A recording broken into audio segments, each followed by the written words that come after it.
अध्याय 18। बहुत दिनों के बाद तीसरे वर्ष में यहोवा का ये वचन एलिय्याह के पास पहुंचा, जाकर अपने आप को अहाब को दिखा और मैं भूमि पर मेंह बरसा दूंगा। तब एलिय्याह अपने आप को अहाब को दिखाने गया।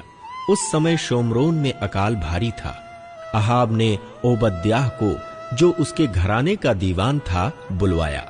ओबद्याह तो यहोवा का भय यहां तक मानता था कि जब इजेबेल यहोवा के नबियों को नष्ट करती थी, तब ओबद्याह ने 100 नबियों को लेकर 50-50 करके गुफाओं में छिपा रखा और अन्न जल देकर उनका पालन पोषण करता रहा।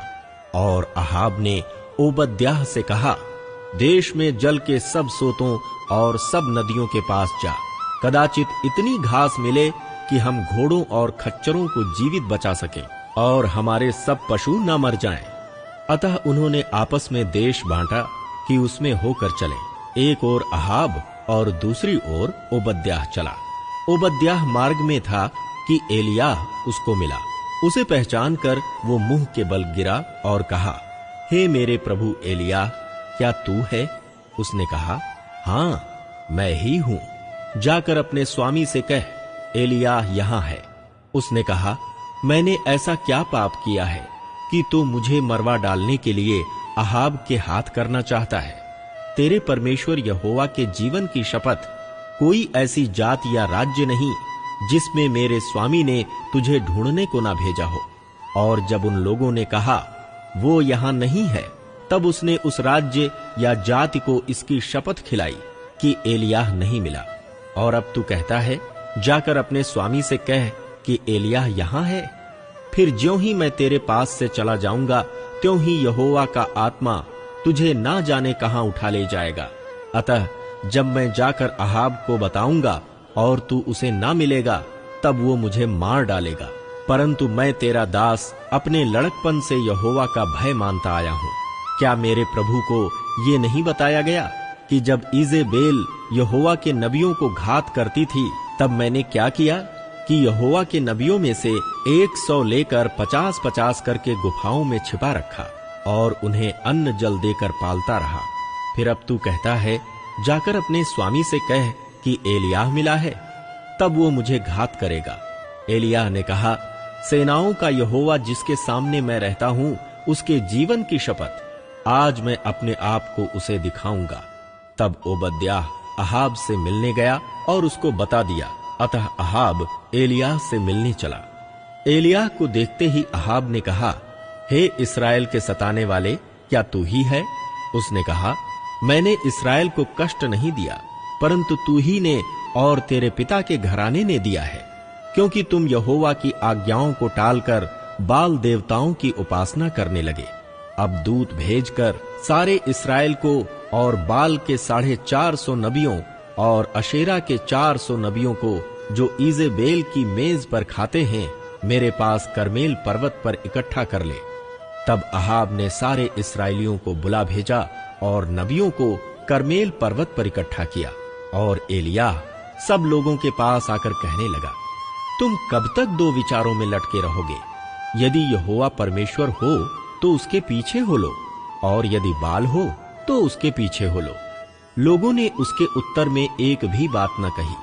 तब एलिय्याह ने लोगों से कहा, यहोवा के नबियों में से केवल मैं ही रह गया हूं, और बाल के नबी 450 मनुष्य हैं।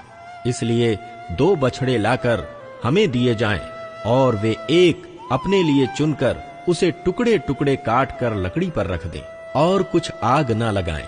और मैं दूसरे बछड़े को तैयार करके लकड़ी पर रखूंगा और कुछ आग न लगाऊंगा। तब तुम अपने देवता से प्रार्थना करना और मैं यहोवा से प्रार्थना करूंगा, और जो आग गिराकर उत्तर दे वही परमेश्वर ठहरे। तब सब लोग बोल उठे, अच्छी बात। और एलिय्याह ने बाल के नबियों से कहा, पहले तुम एक बछड़ा चुनकर तैयार कर लो, क्योंकि तुम तो बहुत हो। तब अपने देवता से प्रार्थना करना, परंतु आग न लगाना। तब उन्होंने उस बछड़े को, जो उन्हें दिया गया था, लेकर तैयार किया। और भोर से लेकर दोपहर तक वो ये कहकर बाल से प्रार्थना करते रहे, हे बाल हमारी सुन, हे बाल हमारी सुन। परंतु न कोई शब्द और न कोई उत्तर देने वाला हुआ। तब वे अपनी बनाई हुई वेदी पर उछलने कूदने लगे। दोपहर को एलिय्याह ने ये कहकर उनका ठट्टा किया, ऊंचे शब्द से पुकारो, वो तो देवता है, वो तो ध्यान लगाए होगा या कहीं गया होगा या यात्रा में होगा, या हो सकता है कि सोता हो और उसे जगाना चाहिए। और उन्होंने बड़े शब्द से पुकार पुकार के अपनी रीति के अनुसार छुरियों और बर्छियों से अपने अपने को यहाँ तक घायल किया कि लहूलुहान हो गए। वे दोपहर भर ही क्या वरन भेंट चढ़ाने के समय तक नबूवत करते रहे, परंतु कोई शब्द सुन न पड़ा और ना तो किसी ने उत्तर दिया और ना कान लगाया। तब एलिय्याह ने सब लोगों से कहा, मेरे निकट आओ, और सब लोग उसके निकट आए। तब उसने यहोवा की वेदी की जो गिराई गई थी मरम्मत की।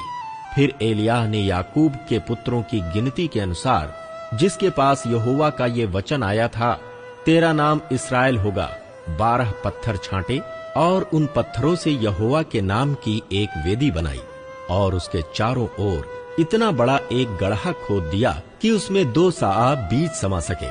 तब उसने वेदी पर लकड़ी को सजाया और बछड़े के टुकड़े टुकड़े काटकर लकड़ी पर रख दिया और कहा, 4 घड़े पानी भर के होम बलि पशु और लकड़ी पर उंडेल दो। तब उसने कहा, दूसरी बार वैसा ही करो। तब लोगों ने दूसरी बार वैसा ही किया। फिर उसने कहा, तीसरी बार करो। तब लोगों ने तीसरी बार भी वैसा ही किया और जल वेदी के चारों ओर बह गया और गड्ढे को भी उसने जल से भर दिया। फिर भेंट चढ़ाने के समय एलिय्याह नबी समीप जाकर कहने लगा, हे अब्राहम, इसहाक और इस्राएल के परमेश्वर यहोवा, आज ये प्रगट कर कि इस्राएल में तू ही परमेश्वर है और मैं तेरा दास हूँ, और मैंने ये सब काम तुझसे वचन पाकर किए हैं। हे यहोवा, मेरी सुन कि लोग जान लें कि हे यहोवा, तू ही परमेश्वर है और तू ही उनका मन लौटा लेता है। तब यहोवा की आग आकाश से प्रकट हुई और होम बलि को लकड़ी और पत्थरों और धूल समेत भस्म कर दिया और गड्ढे में का जल भी सुखा दिया। ये देख सब लोग मुंह के बल गिरकर बोल उठे, यहोवा ही परमेश्वर है, यहोवा ही परमेश्वर है। एलिय्याह ने उनसे कहा, बाल के नबियों को पकड़ लो, उनमें से एक भी छूटने ना पाए। तब उन्होंने उनको पकड़ लिया और एलिय्याह ने उन्हें नीचे किशोन के नाले में ले जाकर मार डाला। अकाल की समाप्ति। फिर एलिय्याह ने अहाब से कहा, उठकर खा पी, क्योंकि भारी वर्षा की सनसनाहट सुन पड़ती है। तब अहाब खाने पीने चला गया और एलिय्याह कर्मेल की चोटी पर चढ़ गया और भूमि पर गिरकर अपना मुंह घुटनों के बीच किया। और उसने अपने सेवक से कहा, चढ़कर समुद्र की ओर दृष्टि करके देख। तब उसने चढ़कर देखा और लौटकर कहा, कुछ नहीं दिखता। एलिय्याह ने कहा, फिर 7 बार जा। 7वीं बार उसने कहा, देख, समुद्र में से मनुष्य का हाथ सा एक छोटा बादल उठ रहा है।